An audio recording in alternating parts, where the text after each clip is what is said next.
దేవుని నామానికి మహిమ కలుగును గాక. కూడా వచ్చిన మీ అందరికి యేసుక్రీస్తు వారి చేత ప్రత్యేకమైన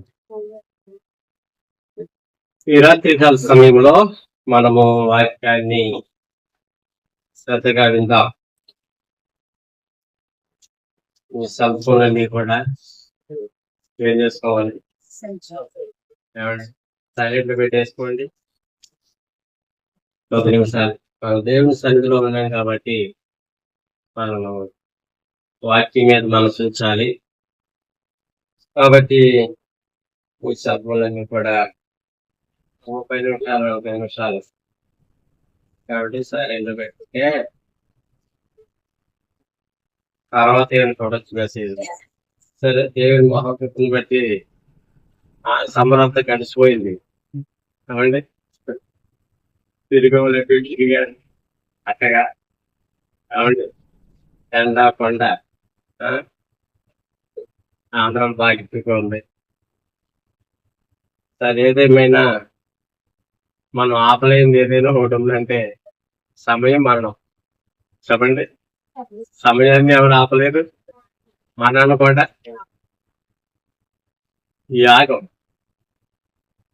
మే కంప్లీట్ అయిపోయింది. సరే, ఏదేమైనా దేవుని కృపను బట్టి మనకి మళ్ళీ చక్కటి అవకాశాన్ని దేవుడు ఇచ్చాడు. ఆయన ప్రేమ గల దేవుడు నేను విలువను ఎడబాయను అనేటువంటిది. మనం వాక్యంలోకి వెళదాం. పరగట్టిన 3:20 వచనం చదువుతుంది. ఇదిగో నేను తలుపు వద్ద నిల్చుండి కట్టుచున్నాను. ఎవడైనను నా స్వరం విని నేను అతని ఎదుగు వచ్చి అతనితో నేను నాతో కూడా ఆడును భోజనము చేయడము. మంచిది. మనం దేవుని సన్నిధిలో ఉన్నాం కాబట్టి అనాలోచనగా ఉండకూడదు. ఎలా ఉండకూడదండి? అనాలోచనగా ఉండకూడదు. హైవే రోడ్డు మీద డ్రైవింగ్ చేసి కూడా ఎలా ఉండకూడదు? అనాలోచనగా ఉంటే గాంధీ హాస్పిటల్కి వచ్చేస్తుంది. అడిగే దేనికి వస్తాడు? పోస్ట్మార్టం. అదండి. మరి దేవుని సన్నిధిలో మనం అనాలోచనగా ఉన్నాం అనుకోండి, ఎక్కడికి వెళ్ళిపోతా? నరకానికి వెళ్ళిపోతావమ్మా.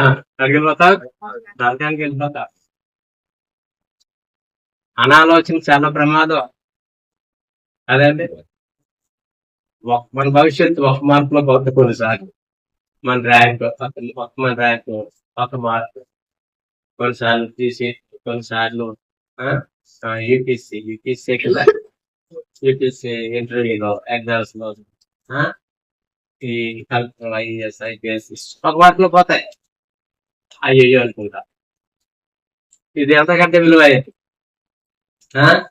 కాబట్టి మనం ఎప్పుడు కూడా అనాలోచనగా ఉండకూడదు, కానీ మెలకువగా ఉండాలి. ఎందుకంటే ఇది మన ఆత్మీయ జీవితానికి సంబంధించింది. అదండి. అనాలోచనగా ఉన్నాం అనుకోండి, మళ్ళీ మనము ఇది ఇక్కడ నేను ఆశీర్వాదం ఇచ్చి బయటకు వెళ్ళగానే యేసు ప్రభు రాక బోర శక్తులను పడితే అనుకోండి, మీరు ఎక్కడికి వెళ్ళి సరి చేసుకుంటాం? మెట్లు దిగ్గానే యేసు ప్రభు రాక చూసినండి. ఆయన మేఘాల మీద వచ్చే ముందు ఏ బోర శబ్దం వచ్చేద్దాం, ఇదిగో అని. అప్పుడు తలపైకి చూసినప్పటికీ పరిశుద్ధులు ఎత్తబడతారు. అనాలోచనగా వాక్యం విని నీ జీవితాన్ని సరి చేసుకోలేదు కాబట్టి, నీ శత్రువులతో పరిపూర్ణంగా సమాధానం పడలేదు కాబట్టి ఏడుతో రావాలి. మళ్ళీ మీరు వస్తేనే వెళ్ళిపోతారు. ఇంకా ఉంటారా? కాబట్టి అధిక అనాలోచన ఉండకూడదు. గత వారం అంతా మనం ఎక్కడెక్కడ పడిపోయామో, జారిపోయామో, తొలగిపోయామో, ఈ ఆదివారం నాడు వాక్యం ద్వారా మనం సరి చేసుకుంటే కదా గొప్ప అవకాశం. అంతేగాని ఇదేదో భోజనాలు కాదు, వండుతారు, పెళ్లి కాదు. అవునండి. జీవితాన్ని సరి చేసుకుంటే నాకు అవకాశం. ఎందుకంటే మనం సేవిస్తున్న దేవుడు కృప కలిగిన వాడు, ప్రేమ కలిగిన వాడు, దయ కలిగిన వాడు. కాబట్టి మీరు ఎటువారైనా మనం ఎటువారమైనా మనకి అవకాశం వచ్చాయి. సరే, వాక్యంలోకి వెళ్ళిపోతాం. వాక్యం అంటే ప్రభు అన్నారు, ఇదిగో నేను ఏం చేస్తున్నాను, తలుపు వద్ద నిలబడి ఏం చేస్తున్నాను, తట్టుచూ ఉన్నారు. ఆయన నిలబడ్డాడంట కదండి. Behold I stand at the door. ఎక్కడ ఉన్నాను? తలుపునతుండి నాకౌట్ చేస్తారంటే డోర్. ఆయన డోర్ యొద్ద నిలబడి ఉన్నారు. చాలా మంది డోర్ బిగించేశారు. ఏం చేశారు? ఈ రాత్రి హృదయం అనేటువంటి తలుపులు బంధించేశారు. కాబట్టి దేవుడు ప్రతి డోరు తట్టుచూ ఉన్నాడు. ఇదిగో తలుపు తీసి నేను వస్తున్నాను, లోపలికి వస్తున్నాను, లోపల ఉన్న వాళ్ళు బయటకు పంపించు, నేను వస్తాను లోపల అంటే నువ్వు బయట నిలబెట్టేసేవా ఆయన్ని. 7 రోజులు అయిందో 8 సంవత్సరాలు అయిందో కానీ దేవుడు ఏం చేస్తారంటే నిలబెట్టేసి, ఎవరు వీళ్ళు? ఏదో ఒక సంఘస్థులు. ఆ సంఘము అక్కడ వస్తే సంఘం పేరు రాయబడ్డారు కానీ మనం అవ్వచ్చు, నీవు అవ్వచ్చు, నేను అవ్వచ్చు, మన సంఘం కావచ్చు కదా. మీరు చర్చిలోకి వచ్చి కూర్చోవడం వేరే, యేసు ప్రభు మీ హృదయాల్లో ఉండటం వేరే. నీ బాడీ వచ్చి చర్చిలో కూర్చోవచ్చు కానీ నీ హృదయంలో మాత్రం యేసు ప్రభు ఉండకపోవచ్చు కొన్నిసార్లు. ఎందుకు? లోపల వేరే వాళ్ళు ఉంటారు. ఎవరుంటారు? లోపల ఉంటారు వేరే వాళ్ళు, వాళ్ళు బయటకు రావాలి. చూడండి. కాబట్టి ఈ రాత్రి ప్రభు అన్నాడు, ఇదిగో నేను నిలబడ్డాను మీ గుమ్మం ఎదుట, మీరు తలుపు తెరిస్తే కానీ నేను లోపలికి వస్తాను, మనం కలిసి ఉన్నాం. మనం దేవుని ఎద్దకు వెళ్ళి దేవుడితో తలుపు మనం తట్టడం మానేసాం. ఆయన ఇంటికి వచ్చి తలుపు తట్టున్నాడు. అదిగో తలుపు లోపల ఏం జరుగుతుంది అంటే ఈ ఇంట్లో యేసుప్రభు లేడు. ఈ ఏ తలుపు అయితే యేసుప్రభు తడుతున్నాడో ఆ ఇంటి లోపల యేసుప్రభు లేరు, ఆయన బయట ఉన్నాడు, లోపల వేరే వ్యక్తులు. యేసుప్రభు లేనటువంటి ఇంట్లో ఎవరుంటారు చెప్పండి? ఎవరుంటారు? ఎవరుంటారు? ఈ రాత్రి మనం చూస్తున్నాం, చెప్తున్నాం, తిన్నాం. యేసుప్రభు బయట ఉండి ఆయన తలుపు తడుతున్నాడంటే లోపల వేరే పని ఏదో జరుగుతుంది. ఏదో యేసుప్రభు కంటే ముందు ఒకడు వచ్చేసాడు లోపల.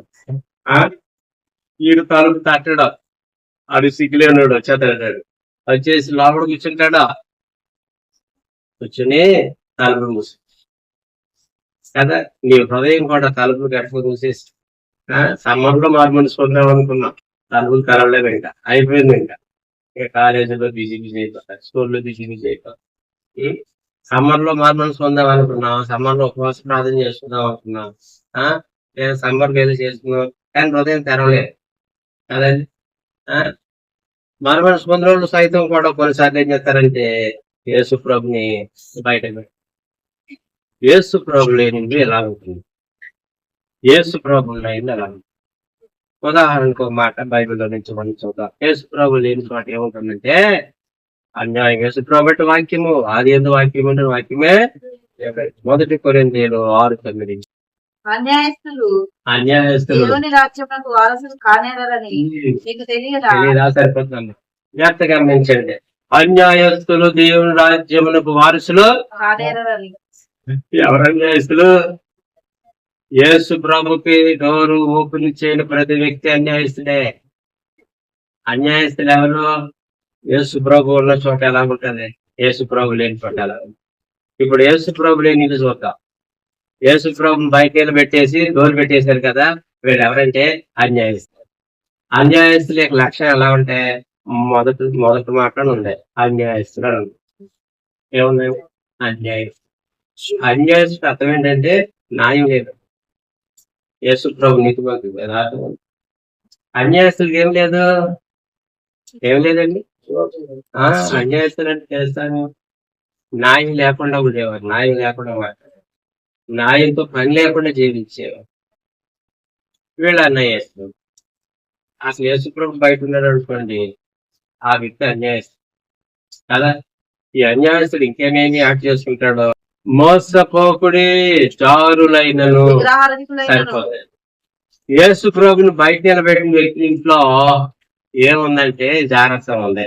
ఏముందంటే జాగ్రత్త అంటే ఏంటి? ఇది ఎక్కడ స్టార్ట్ అవుతుందంటే లవ్ అనేటువంటి గుడ్డితనంతో స్టార్ట్ అవుతుంది. ఎందులోనంటే లవ్. నువ్వు నాకు నచ్చావు, నేను నీకు నచ్చాను. నచ్చితే ఒక సింబల్ పంపించు, నేను కూడా సింబల్ పంపి ఓడబెట్టింది అలాగా అక్కడ స్టార్ట్ అవుతుంది ఇది. జీవితాలు కొలప్స్ అయిపోతున్నాయి, కుటుంబాలు పతనం అయిపోతున్నాయి, చక్కగా చదువుకునే పిల్లల జీవితాలు బ్రేక్ అయిపోతాయి. జాగ్రత్తము, యేసు ప్రభు లేని చోట జాగ్రత్త ఉంటుంది. ముందు ఇది చూపుల్లో స్టార్ట్ అయ్యి ఇది ఎక్కడ దాకా వెళ్ళిపోతుందంటే జాగ్రత్త దాకా వెళ్ళిపోతుంది. అన్యాయస్తుల గృహాల్లో యేసు ప్రభు లేనప్పుడు వాళ్ళ జీవితాలు అన్యాయంగా ఉంటాయి. వీళ్ళు తమకు తాము అన్యాయం చేసుకుంటారు, మోసం చేసుకుంటారు. అందుకే మోసపోబడి ఉంది. ఏముంది? మోసపోబడి దేవుడు వెక్కిరింపబడ్డు చారులైన అసలు పరలోకం పోని బ్యాచ్ వెళ్ళాం. ఎవరండి? యేసు ప్రభు లేని ఇల్లు ఎక్కడికి పోతుంది? ఎక్కడ పోతుంది? యేసు ప్రభు లేకపోతే ఇల్లు పోయి మనిషి ఇల్లు అంటే ఎవరు? ఇప్పుడు యేసు ప్రభు చూడంటే ఒక ఇల్లు అనుకుంటారని పేరు, ఈ హృదయం అనేటోరు. అది గుర్తుపెట్టుకోవాలి కదా. ఆయన ఒక మనిషిని ఇల్లుగా పోల్చాడు. ఆ ఇంటికి ఒక తలుపు ఉంటుంది, అది హృదయము. అక్కడికి వచ్చి పిలుస్తున్నాడు. వాక్యం ద్వారా హృదయంలోకి ప్రవేశించడానికి ఆయన ప్రతిసారి నీతో మాట్లాడుతున్నాడు. కానీ నువ్వు హృదయం యేసు ప్రభుకి చోటు ఇవ్వడం లేదు. ఇక్కడ ఏముంది? జాగ్రత్త ఉంది. ఏముందండి? ఈ రోజుల్లో చాలా మంది ఎక్కువగా చేసేది చెడుపోయి జారులు పాపని. అన్ని చోట్ల, అన్ని రాష్ట్రాల్లో, అన్ని దేశాల్లో కూడా ఇది బాగా వ్యాప్తి చెందేసింది కాదండి. పెళ్లికి ముందే వీళ్ళు భయభక్తులు లేకుండా ప్రేమించుకుని శరీర సంబంధమైన పాపం చేసి వీళ్ళు అన్యాయం అయిపోతారు. యేసు ప్రభు అంటాడు, నువ్వు తలుపు తీసావంటే నీ జీవితాన్ని బాగు చేస్తావు. ఏమంటాడు ఆయన? నువ్వు తలుపు తీయకపోతే నీకు ప్రమాదం. లోపల చాలా దారుణం జరుగుతుంది. నువ్వు తలుపు తీస్తే నేను లోపలికి వస్తా. నేను లోపలికి వస్తే అక్కడ జాగ్రత్త ఉండదు, నువ్వు మోసపోలేవు అని మాట్లాడుతుంది కదండి. ఇక్కడ ఏం జరుగుతుందంటే జాగ్రత్తం జరుగుతుంది. వివాహం కాకముందే వీళ్ళు ఆయా ప్రాంతాలకు తిరిగి శరీరాలు పాడు చేసుకుని ఏమండి దేవుని నామానికి, దేవునికి అవమానం కలిగించి, మీ దేహం మీకు దేవుని వల్ల అనుగ్రహింపబడి ఉంది. ఈ దేహంతో నువ్వు దేవుణ్ణి ఏం చేయాలి? గణపరచాలి.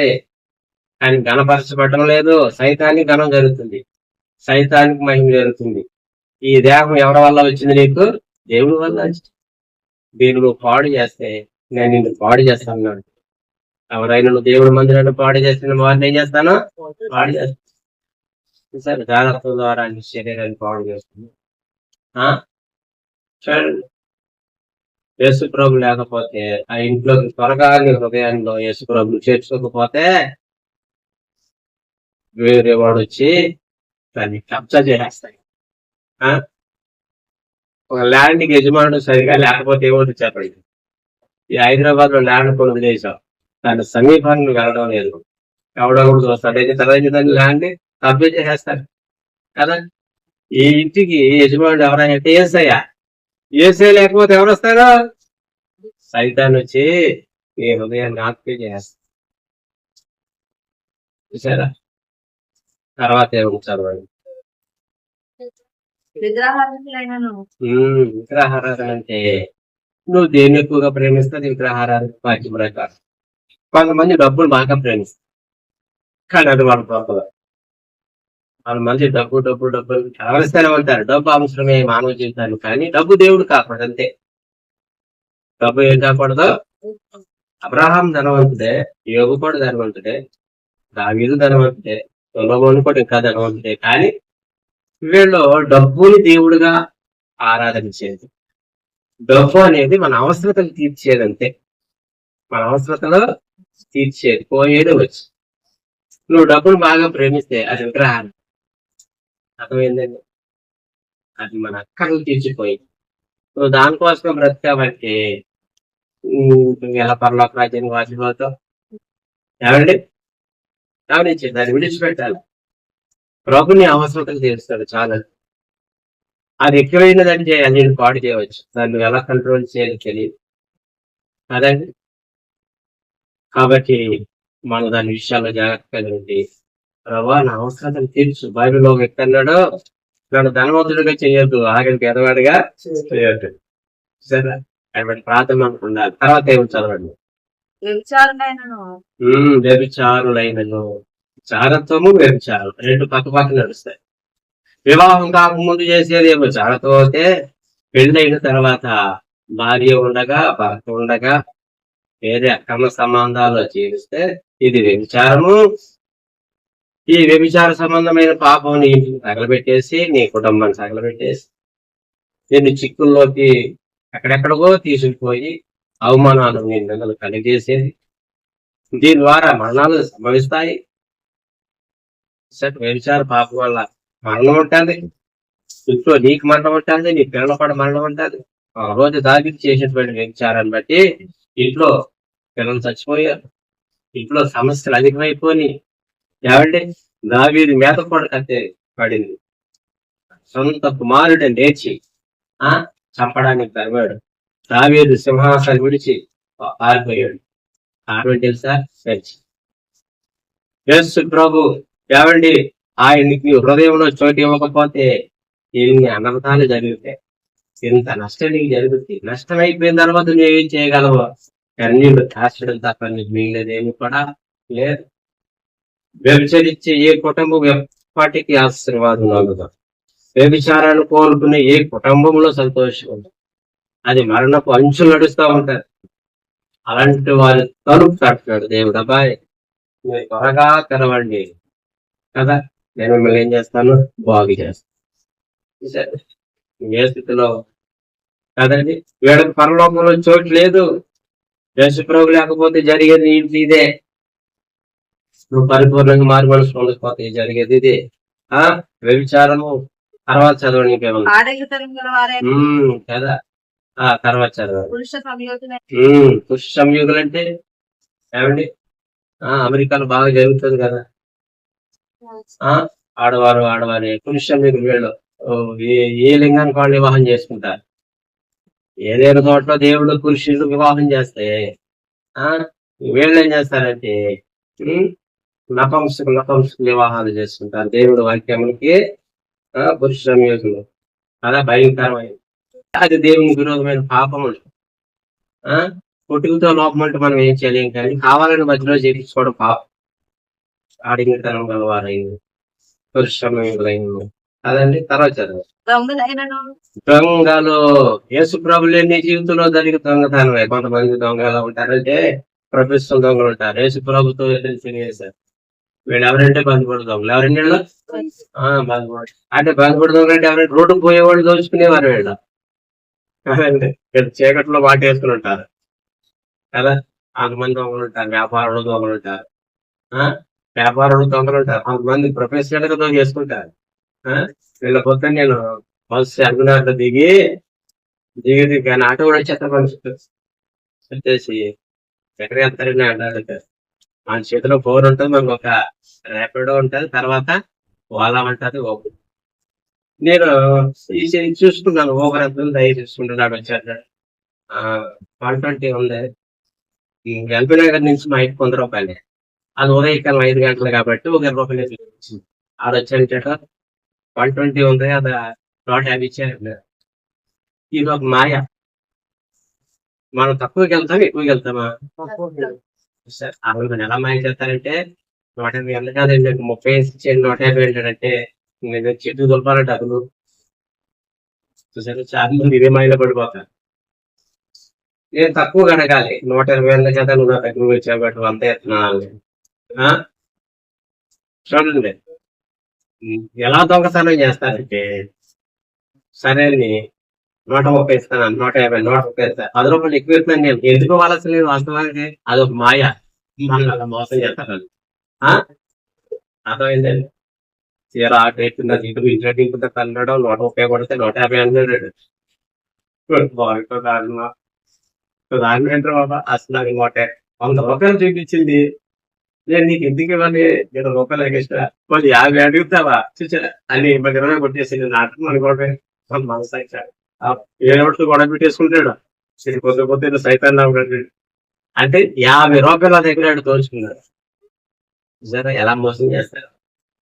మీ చేతిలో ఫోన్ ఉన్నప్పుడు మీరు అటువంటి మనం ఎంత తక్కువ మందికి వస్తాడు పాలా ఒకరు 120 అన్న కదా 10 ఎక్కువ 10 ఎక్కువ వాళ్ళు మనం వీళ్ళు ఎవరంటే ప్రొఫెషనల్ దొంగలు ఎవరండి ఇంకా మంచి దొంగలు ఎవరంటే విశ్వాసులే దొంగ ఎవరు విశ్వాసులే దొంగ మొలాకి గ్రామంలో ప్రభు అన్నాడు ఈ ప్రజలు నా ఎద్దు దొంగతనం చేస్తారు నా దగ్గర దొంగతనం చేశాడు 50 రూపాయలు ఏదో మనుషుల దగ్గర మనుషులు దోసుకుంటాడు బాగానే ఉంది దేవుని ఎంత పడి మనం ఏం చేస్తున్నాం దేవునికి ఇవ్వాల్సిన సొమ్ము కూడా నువ్వు వాడుకుంటున్నావంటే నీవు కరోనా దొంగ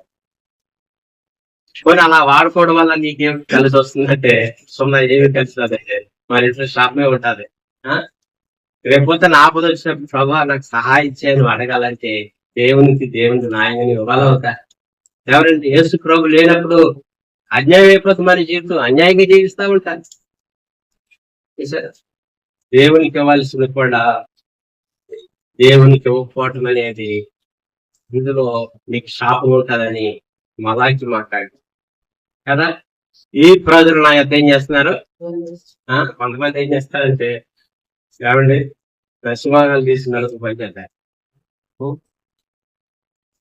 అది దేవునికి ఇచ్చినప్పుడే నీకు నీ పిల్లలకి ఇంట్లో సమృద్ధి ఉంటారు దేవునికి ఇవ్వకుండా అది నువ్వు వేరే రకంగా వాడుతున్నప్పుడు ఎప్పటికీ నువ్వు ఆశీర్వాదం ఉండలేదు వీళ్ళకి పరలోకం లేదను అక్కడ లోభత్వం ఉందా లోభత్వం అంటే ఏంటి అసలు ఎందుకు నువ్వు దేవుడికి ఇవ్వాలయ్యా ఇది నా సొమ్ము అంటాడు అరే నీవు నా సొత్తు అన్నాడు దేవుడు ఆయన మనం చేశాడు కన్నాడు కదా నువ్వు ఇవ్వడం వల్ల నీకు ఆశీర్వాదం ఆయన చెప్తే మనం లోభత్వం అంటారే కష్టపడ్డం ఆశీర్వాదాలు ఎత్తుకోవాలని అసలు దేవుని దగ్గర రాకపోతే నీకు ఆశీర్వాదమే అది దేవుని ఎద్దకు రాకపోతే వజ్రం అనేది సానబెట్టి వాడి ఎద్దకు వెళ్ళకపోతే అది వజ్రమే కొంతమంది ఈ రకంగా దోచుకుంటారు కొన్ని వీళ్ళు ఎవరి చీట్లు కట్టేసుకుని నెల జీతం రాగానే చీటి కట్టేస్తారు అందులో ఏముంది దేవుని డబ్బులు కొన్ని కట్టేస్తా నేను ఒక హోటల్కి వెళ్ళి టీ తాగి అప్పుడు డబ్బులు ఎక్కించేసాడు ఎలా ఉంటుంది పక్కడు కొనుక్కుంటాడా మీరు ఊరుకుంటారా ఎవరు దొంగలు ఎవరండి ఎప్పుడు ఆలోచించుకున్నామా ఫలాని ఇంట్లో ఎవడో దొంగడు పడ్డాడో ఆ దొంగడు సంగతి పక్కన పెట్టండి మనమే ఎవరింట్లో పడ్డావు దేవుడితో దొంగతనం చేసింది ఎవరు మనమే గుర్తుపెట్టుకోండి తక్కువ జీవితంలో ఉన్నప్పుడు బాగానే ఉంటది కానీ ఎక్కువ డబ్బులు వచ్చేసినప్పుడు ఇవ్వాలంటే ప్రాణం కొంచెం కిచకిచలు ఆడిపోతాయి అలా చేయకూడదు అది చాలా పొరపాటు అది చాలా మందికి అర్థం కాని విషయం ఏంటంటే 10,000 చేతి మధ్య 1,000 రూపాయలు కళ్ళు మూసుకుని ఇచ్చేస్తా అదే నెలకు నీకు 1,00,000 రూపాయలు వచ్చినప్పుడు 10,000 రూపాయలు ఇవ్వాలంటే నీ ప్రాణం ఎలా ఉంటది దేవుడు అటువంటి ఇష్టపడండి గ్రంథములు ఉన్నారు హేబేలు కయ్యను గమనించండి హేబేలు పశువులు కాపరి కయ్యను వ్యవసాయం చేశారు రైట్ ఇద్దరు దేవుని యొక్క కప్పలను పట్టుకెళ్ళి కయ్యోనేమో శ్రేష్టమైన దాన్ని హేబేలేమో శ్రేష్టమైన దాన్ని ఇస్తే కయ్యోను పట్టుకెళ్ళాడు కానీ మనసంతా వెనకమిస్తుంది లోకి ఎవరితను ప్రభు అన్నాడు అబ్బాయి నాకు అర్పణ కాదు అర్పణ ఇచ్చేటువంటి హృదయం నాకు ప్రాముఖ్యం అన్నాడు నువ్వు ఇచ్చే డబ్బులు కాదు దేవుడు నీ హృదయంలో నువ్వు ఎలాగిస్తున్నావని దేవుడు నీ హృదయంలో బాధపడుతూ ఇచ్చే కంటే ఇవ్వకుండా మౌనంగా ఉంటుంది నీకు మీరు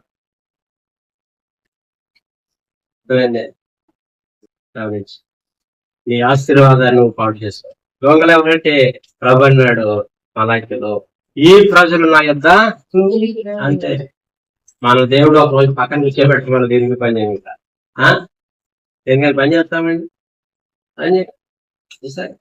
ఆ విషయంలో నువ్వు లోతుగా పశ్చాత్తాపడాలి దేవునికి ఇవ్వాల్సిన దాని విషయంలో కూడా నువ్వు ఇవ్వలేకపోతే నీ ఆశీర్వాదం ఆగుద్ది నీ ఇంకా మారిపోతుంది వాక్యానికి మనం లోబడవలసిందే చూసారు లోభత్వం ఏంటండి లోభత్వం ఎవరు దేవునికి నేను మారి మనసు పొందక నుంచి దశ భావించేవాడిని ఏమండి ఎందుకో ఆ దేవుడు ఆ మనసు నాకు ఇచ్చేస్తాను అప్పుడు నాకు మారి మనసు లేదు ఏమీ లేదు అయినాక నేను ఏదైనా పని అలాంటివి చేసినప్పుడు పట్టుకెళ్ళి ఇచ్చాను నేను ఎప్పుడు నష్టపోలేదు ఇవ్వడం వల్ల నేను మేలే పొందాను కానీ ఈ రోజుకి ఎప్పుడు నష్టపోలేదు, ఇవ్వక ముందే నష్టపోయాం.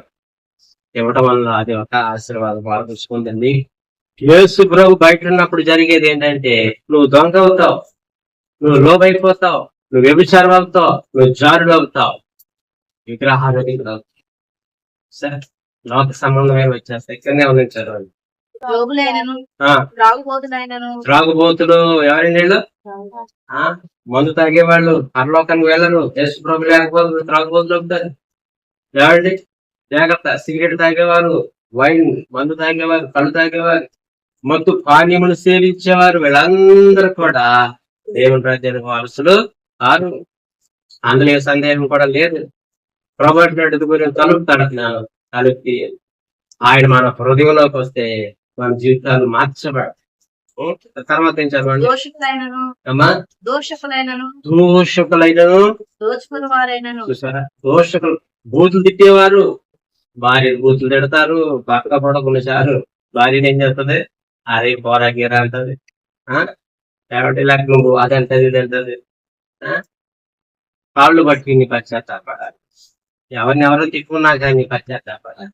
నువ్వు బయట తిట్టాడు, క్షమాపణ అడగాలి. దోషకులు యేసు ప్రభు లేనప్పుడు నోటి నుండి వచ్చే బూతులు వస్తాయి, అబద్ధాలు వస్తాయి, మాయ మాటలు వస్తాయి. చూసా, యేసు ప్రభు బుద్ధి చెప్తావు, ఆయన బయట ఉన్నాడు కాబట్టి లోపల సైతం చెప్పాడు. దూషించేవారు దూషిస్తున్నావా? చూసారా, యేసు ప్రభు లేకపోతే నీ జీవితం ఎలాగైపోయిందో, ఎన్ని భయంకరమైన పాపములతో నీ హృదయం నిండిపోయిందో. ఏమండి, ఇవన్నీ ఒప్పుకోకుండా చచ్చిపోతే నరకానికి వెళ్ళిపోతావు. అందుకే తలుపు తడుతున్నాడు. తలుపు తీయండి, తలుపు తీయండి. మీ జీవితమో అడే దోచుకున్నవారు అయినను. దోచుకున్నవాడు అంటే దేవునికి ఇవ్వాల్సింది, ఇతరులకు ఇవ్వాల్సింది, అప్పులు కావాల్సి. నీతిమంతుడు అప్పు చేసి తీర్చక మన్నా ఖచ్చితంగా నువ్వు ₹10 కట్టవలసింది. కిరాణా షాపులో ఉన్న ప్రతి అప్పు కట్టాలి. ఎవరికి ₹1 ఖచ్చితంగా నువ్వు తీర్చవలసి. అందులో సందేహం కూడా లేదు. ఎవరు దోచుకుంటాక లేదు. నీకుంటే చాలు. తర్వాత ఏముందమ్మా?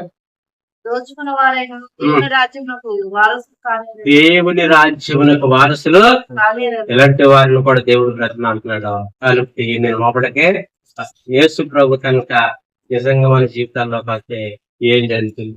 మొదటి దినవృత్తాంతాలు 13. తన యొద్దకు దావీదు దావీదు పురమునకు తీసుకుపోగా దానికి కిత్తీయుడైన ఓబేదెదోము ఇంట్లోని కొనుక్కోయను.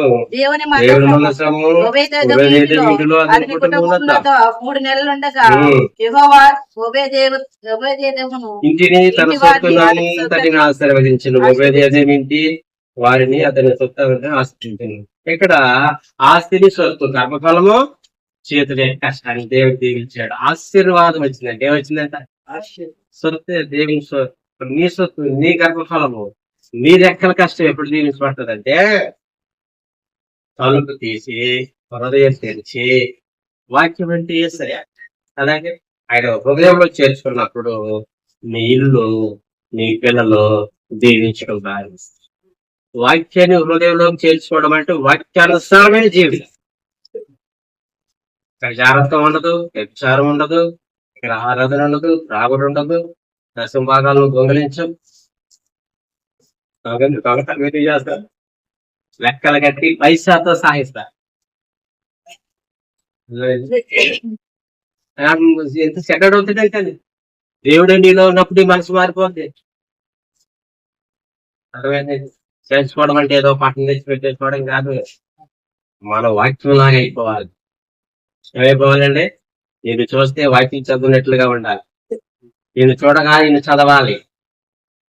ఎప్పుడు వాక్యానుసారమైన బుద్ధి నీకు వస్తుందంటే వాక్యం ప్రకారం నువ్వు జీవించినప్పుడు. ఎప్పటిదాకా మనం వేషధారుని యేసు ప్రభువుని బయట పెట్టుకోవడం అంటే మీరు చర్చికి వచ్చిన మాత్రం పరిశుద్ధులు అయిపోతారా? పెద్ద పెద్ద చర్చిల్లో కూడా దొంగలు వెళ్తారు చెప్పినట్టు కూడా చెప్పులు మంది చెప్పేసుకొచ్చేస్తారు. అలా తెలుసు విశ్వాసం బ్యాగ్లెట్కి పోతారు. వాడు కూడా మంచి విశ్వాసం లాగా మంచి కూర్చుంటారు. ఆడ దొంగలు ఉంటారు, మగ దొంగలు ఉంటారు. మంచిగా తెల్లసీర కట్టిన వచ్చారు దొంగగారు. ఆవిడెవరు? చూద్దాక ఏమి దేవదూత కానీ దొంగ. ఎవరు బంగారు బాగా పెట్టారో మీకు చెవులకి వెళ్ళను ఆ బ్యాగ్ లో డబ్బులు ఎక్కువ ఉంటాయి. ఆయన చూసుకుంటాడు, ఇలా ఆరు పక్కన చూసుకుంటాడు. దొంగోడు ఎప్పుడైనా ముందు రెక్కి చేస్తాడు, ఏం చేస్తాడు, రెక్కి ముందు చూసుకుంటాడు అనమాట, ప్లాన్ చేసుకుంటాడు. ఏదో ఎవరు బాగా మెడలో మెరుతున్నాయో, ఎవరు చెవులు ఎక్కడ బాగా కాకున్నాయో, కడదాకా ఊరుకోవాలి, కడదాకా ఊరికే, కడదాకా పెట్టుకోవాలి ఏకంగా.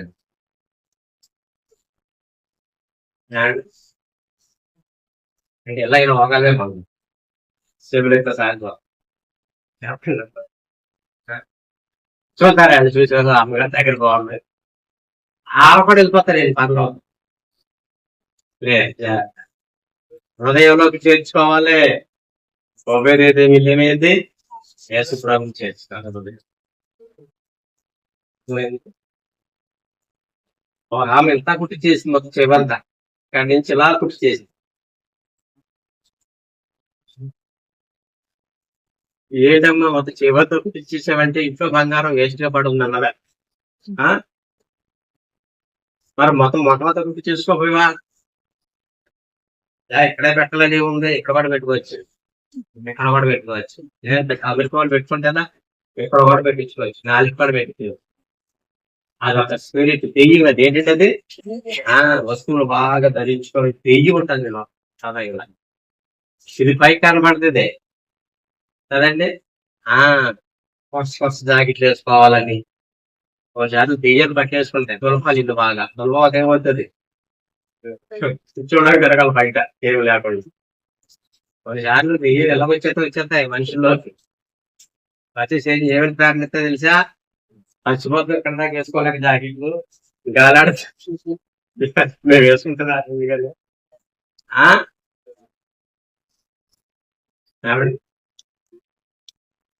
చూడు, తగు మాత్రపు వస్త్రాలంటే వస్తాయండి అర్థమా? దేవుడు నీలో వంటి ఎలా చేయగలుగుతావు మాట చెప్పండి నాకు చెప్పండి. నీలో నువ్వు పరిశుద్ధాత్మ చేత నింపబడినప్పుడు నీలో పరిశుద్ధాత్మ స్వభావం వస్తుంది, కానీ ఈ తెలవట్లేదని నాకు అర్థం కాదు. ఏంటంటే కాలేజీలో మా ఫ్రెండ్ వేసింది, నేను కూడా వేయాలి, అది దేవులోకి వచ్చింది, ఇక్కడ కట్ చేసేసి విడిచి పెట్టేసింది, నేను కూడా విడిచి పెట్టేయాలి.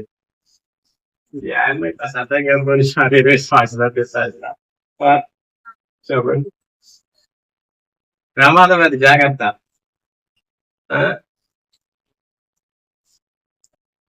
కాబట్టి ఓబేదేవితో దేవుని మనసు వచ్చినప్పటికి ఇటుకి ఏమొచ్చిందండి, నీ ఇంట్లో ఆశీర్వాదం పొందుగా ఏదంటే మనం ఇంకా దేవుని పిలవలేదో మనం రోడ్ చేస్తున్నాం కదా, ఇంకా బూతులు ఆడుతున్నామంటే, ఇంకా అసూయ పడుతున్నామంటే, ఇంకా మత్సరం పడుతున్నామంటే, ఇంకా క్షమాపణ చెప్పలేకపోతున్నాం వేయించుకోవాలి దిగవచ్చు. ఇంకా నోరారా ఏదో రాయి చెప్పాడు, ఏంటంటే కడుపులో లేని కౌలించుకుంటా అలా చెప్పండి. కడుపులో లేదే అసలు తెలుసా మీకు సామెత, కడుపులో లేదంట ప్రేమ, బాగా కౌలించేసుకుంటారు, కానీ కడుపులో ఏమి లేదు, హృదయం ఏమి లేదు. అలాంటి వేషధార జీవితం మన సంఘంలో చేరపడతా, మోకరించి దీనుడమై తగ్గించుకోవాలి. ఏమో తెల్లారికి ఏమవుతావు, ఇంకోతావు, ఎవడవుతావు, అది నీ చేతుల్లోనే ఉంది. ఏడవాలి, బాధపడాలి, అయ్యో ఎంత మోసపోయాను. ప్రభు బయట ఏమన్నారో అది ఇప్పుడు ఇన్ని గొడవలు జరుగుతున్నాయి. ఎన్ని గొడవలో అన్యాయం జరుగుతుంది కదా. ఆయన నీ హృదయంలోకి వస్తే నీ జీవితం అయిపోతే మార్చబడతారు. యేసు ప్రభు వారు ఏ ఇంట్లో అడుగు పెడతారో ఆయన వెలుగుతాడు. ఆయన ఏ ఇంట్లో అడుగు పెడితే ఆయన హృదయంలో అడుగు పెట్టిన నా జీవితంలో మార్చు. మత్తయి సువార్త 9:25. సలమీయుడి చిన్నది నిద్రించుచున్నదే గాని చనిపోలేదని వారితో చెప్పగా వారు ఆయనను అపహాసించిరి. జనసమూహం పంపివేసి ఆయన లోపలికి వెళ్లి ఆమె చేయి పట్టుకొనగానే ఆ చిన్నది లేచెను. యేసు ప్రభు అడుగు పెడితే యేసు ప్రభు వారికి నీ ఇంట్లో చోటిస్తే అక్కడ మరణం ఉండదు. ఏమంటామా? బతుకుతారండి. పాపముల చేత అపరాధముల చేత నువ్వు చచ్చిపోయావు. యేసు ప్రభుకి ఆ ఇంట్లోకి చోటిచ్చామనుకోండి, ఆ తలుపులు తెరిచామనుకోండి, అక్కడ ఏముండదంటే మరణం ఉండదు, బ్రతుకుతారు మనిషి. నువ్వు యేసు ప్రభుకి నీ హృదయంలో చోటుకుపోతే నీకు ట్యూషన్ కావాలి. ఏం కావాలి? నేను ఆకర్షించి పెట్టాను. ఏదైనా తోటలో పండు అంట చూడగా చూడగా అందంగా మరి వేరే సరే, నీ కంటికి ఇప్పుగా ఉంది, నేను పాటు చేస్తాను. నీ కంటికి ఏది ఇప్పుగా ఉన్నదో, నీ నోటికి ఏది రుచిగా ఉందో అది నీకు ఎప్పటికైనా ఉపయోగం. తెలుసా విషయం నీకు? నీ నోటికి రుచిగా ఉన్నదే ఎక్కువ తినాలి, నీ కంటికి ఇంపుగా ఉన్నది అస్సలు కోరుకోదు. ఈ రెండు నీ జీవితాన్ని పాడు చేస్తాయి. సంవత్సరం పాడు చేసినట్టు అవన్నీ పాడు చేస్తాయి. చూసా, మనం ఇప్పుడు కూడా వాక్యానుసారంగానే ఆత్మీయంగా వెళ్ళము. పిల్లడు తెల్లగా ఉండాలి, ఎత్తుగా ఉండాలి, సాఫ్ట్వేర్ అయి ఉండాలి, 5 లక్షలు కావాలి, చిన్న కారు మీద తిరగకూడదు, డ్రైవర్కి పెట్టి పిల్లలు డ్రైవర్కి పెట్టిన కారు మీద ఏసు నుంచి బయటకు రాకూడదంటే ఆడి ఎటువంటి హృదయం అంటే అవసరం లేదు ఈరోజు. అవునా? ప్రభా మీ చిత్తమా కదా? కంటికి ఎలా కనపడాలంటే ఇంపుగా ఇష్టపడాలి. చూడండి ఎలాగుంటాయండి ఆ ఇష్టాలు. అలా చేసుకున్న వాళ్ళు ఎంతమంది మోసపోయారు మీకేం తెలుసు? మీరు చూడదా? ఎన్నో కుటుంబాలు చెప్పుకొని జాగ్రత్త. అదే దెయ్యం మనల్ని వెళ్తా ఉంటారు. ఆ యేసు ప్రభుకే నువ్వు తలుపు తీసావు అనుకో, నువ్వెంత క్షేమంగా నీకు నీ శరీరానికి నష్టం ఉండదు, నీ ఆత్మీయ జీవితానికి కూడా ఏముండదు, నష్టం ఉండదు. యేసు ప్రభు ఇంట్లో లేకపోతే ఏమవుతుందో తెలుసా? ఆదికాండము 3:17 చదవండి. ఆదికాండం 3.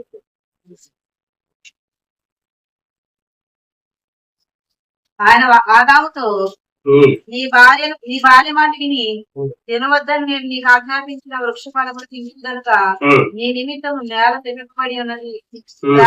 ప్రయాసముతోనే నువ్వు బ్రతుకు దినములని దాని పంట తిందువు. అది ముళ్ళ తప్పులను గచ్చ పొదలను నీకు మొలికించును. ఏం పొదలంట? ముళ్ళ తప్పులో గచ్చ పొదలు. నీకులో ఏమంటే యేసుప్రభు లేకపోతే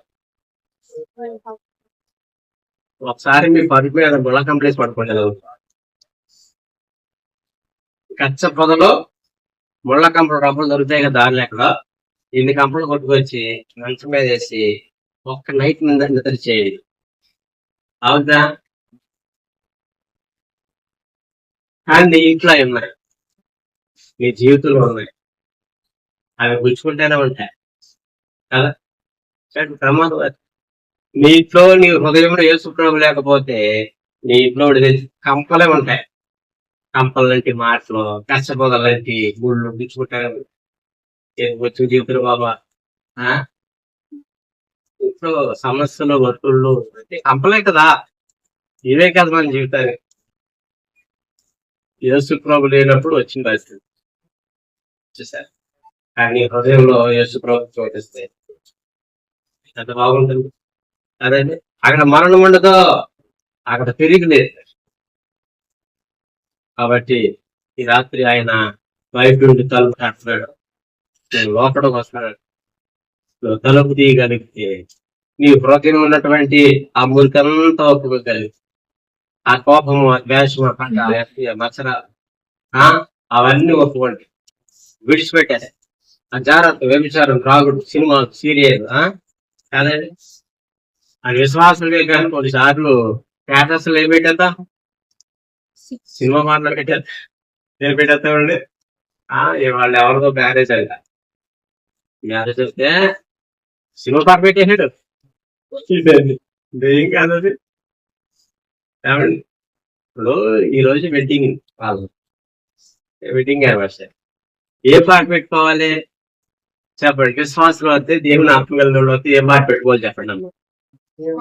వివాహం అన్నది పవిత్రమైనది, ఆ సాంగ్ ఉంది. దేవరణి దేవ, ఈ పాటలు లేవా? ఏమందండి ఇటువంటి పాటలు ఎన్ని ఉన్నాయండి. పాటలు అవి పెట్టుకోవడం మానేసి సినిమా సాంగ్ పెట్టేస్తున్నారు అర్జునుడికి. అది వెళ్ళి పోలాగా ఇంకా విశ్వాసులు ఎవరు పిశాసులా. మనం బర్త్డేకి ఏం పాటలు పెట్టుకోవాలండి? సినిమా పాటలు పెట్టద్దు. బర్త్డే క్రిస్టియన్ సాంగ్స్ లేవా? ఎన్ని ఉన్నాయండి, ఎన్ని పాటలు. ఇంతకాలం కాచివా ఎన్ని పాటలు ఉన్నాయండి. అవి పెట్టుకోరు మన వాళ్ళు. ఏం పెడతారా అంటే మరి ఏమనుకోవాలి? విశ్వాసాలు అనుకోవాలా, లేకపోతే చూసి వాళ్ళని చూసి ఏం నేర్చుకోవాలి? యేసుప్రభు లేనట్టు నేను ఏమనుకుంటే యేసుప్రభు లేరు. ఏముంది ఇలానా కాకుండా అమ్మా, ఏముంది? దెయ్యం ఉంది. ఏముంది? అంతేనా? బర్త్డేలకి పెడతారా, పెళ్లి రోజులకి పెడతారా? బాగా కష్టం వచ్చి శ్రమలో ఉన్నాం అనుకోండి, అప్పుడు ఏ పాటలు పెట్టుకోవాలి? దానికి సినిమా పాట పెట్టేస్తావా? యేసుప్రభు పాటలు లేవండి, మంచి పాటలు. ఎన్ని పాటలు లేవండి శ్రమలో, కష్టాల్లో, అవి పెట్టుకోవాలి. విశ్వాసంలో తీసి పెడతారు. అటువంటి అటువంటి పెట్టకూడదు. సినిమా పాటలు వచ్చినాయి అంటే ఎక్కడో తేడా వచ్చేసింది. ఎక్కడో యేసుప్రభు బయటికి వెళ్ళిపోయాడు. ఈ రాత్రి అలా మనం ఉండకూడదు కాదండి. యేసుప్రభు వారికి హృదయంలో చోటు ఇవ్వగలిగితే నీ జీవితం ఏమైపోతే దాన్ని ఎంతో మంది ఆయనకి తలుపులు తెరిచారు. వాళ్ళ జీవితాలు ఏమైపోయినాయి అంటే దేవుని తరమైపోయినాయి కాదండి. చనిపోయిన వారు లేచారు, గుంటివారు లేచి గంతులు వేశారు. వీళ్ళందరూ వేసులు మారిపోయారు, రాఘబోతులు మారిపోయారు. తెలుసుకుడు దూషపడినటువంటి పౌలుగా మార్చబడ్డాడు. అంతమంది కదండి. రాత్రంతా ప్రయాసపడి పేతురు జీవితంలో ఒక్క చేప పడకపోతే దేవుని మాట హృదయంలో చోటించవాలి వేస్తే సారమైన చేపలు పడ. సరే, అన్ని వేళల్లో మనతో ఉండే దేవునికి మన హృదయం ఏమివ్వాలి? స్థలము, చోటిచ్చి నువ్వు హృదయాన్ని తెరవగలిగితే ఈ రాత్రి నీ జీవితం ఏమైపోతాయి? ధన్యమైపోతాయి. నీ సొంతంతా దీవించబడుతుంది, పొలమో దీవించబడతారు. పరిశుద్ధులైన తండ్రి, వందనం స్తోత్రములు ఆయన అనుకున్నాయో బిడ్డ నీ రాత్రి నిలబెట్టి వాడికి నిజమే మీరు బయటే ఉన్నారు. నేను మీకు తలుపు తెలిస్తే మా జీవితాలు దీవించబడతాయి, మా సొంత దీవించబడుతుంది. ప్రభా, మేము లేవలేని వారుగా ఉన్న మేము లేచి పరిగెడతాం, చుట్టువారుగా ఉన్న మేము నడుస్తాం, చనిపోయి మేము బ్రతుకుతా ఉన్నాయి. మీరు అడుగు పెట్టిన చోట మరణం లేదు నాయన. అది జీవము, అది చనిపోయిన తిరిగి లేచును. నీవే పునరుద్ధానం, పునరుద్ధాన శక్తితో మమ్మల్ని ప్రభా, మీకు తలుపు తెరవకుండా ఉంటే ఆ ఇంట్లో జరిగేదంతా అన్యాయం. అన్యాయస్తులకు దేవుని రాజ్యంలో చోటు. అక్కడ వ్యభిచారం ఉంటుంది, జాగ్రత్త ఉంటుంది, దొంగతనం, ప్రాగుడు, సమస్తమైనటువంటి ప్రతి వ్యర్థమైన నీచమైన కార్యక్రమాలు అవన్నీ మేము విడుదల పొందాలంటే మేము మా హృదయంలోకి మీరు రావాలి. అవి ఒప్పుకోవాలి, విడిచిపెట్టినట్టు పశ్చాత్తాపాత్మ ఒప్పుకోవాలి. ఆత్మీయ వాటికి పడిన బిడ్డలందరినీ దర్శించి సాధించి దర్శించి ప్రభావ మా ఫీల్డ్ లో 10 మంది అభ్యర్థి వారి జాబులు దీవించండి, చేతులు దీవించండి, స్టూడెంట్స్ దర్శించి ఈ నెల స్కూల్ కాలేజీలు ప్రారంభం ప్రభావ సహాయం చేయండి. విద్యార్థుల్ని టీచర్లు కూడా దర్శించి మా ప్రభావ చక్కటి చదువు, జ్ఞానం, ఆలోచన ప్రతి అవసరం తీర్చిపెట్టండి. ఫీజులు అన్ని విషయాల్లో సహాయం సంఘంలో ఉన్న ప్రతి కుటుంబాన్ని దేవుని తరలించి వ్యాధుల నుంచి విడుదలించి, అప్పుల నుంచి విడిపించి, సమస్య నుంచి విడిపించి ప్రభావ మీ తలుపులు తెరిచి లోపలికి ఆహ్వానించవాలి. మా ప్రభుత్వ క్షేమైన ప్రయాణం దయచేయండి. సంఘాన్ని విస్తరింపచేయండి. చుట్టుపక్కల ఉన్న అనేక ప్రాంతాలు, అనేక సమస్యలు ఇవ్వండి. సువార్త భారం నాకు అందరికీ మీరు అనుకునేది సంఘాన్ని తిరిగి విరుచుకుని దీవించి మహిమ కలిపి ఒక నామం కానీ మీరు మన తండ్రి దేవుని ప్రేమ, యేసుక్రీస్తు వారి కృప, పరిశుద్ధ ఆత్మీయ సదాకాలం అందరికీ కూడా ఆమేన్.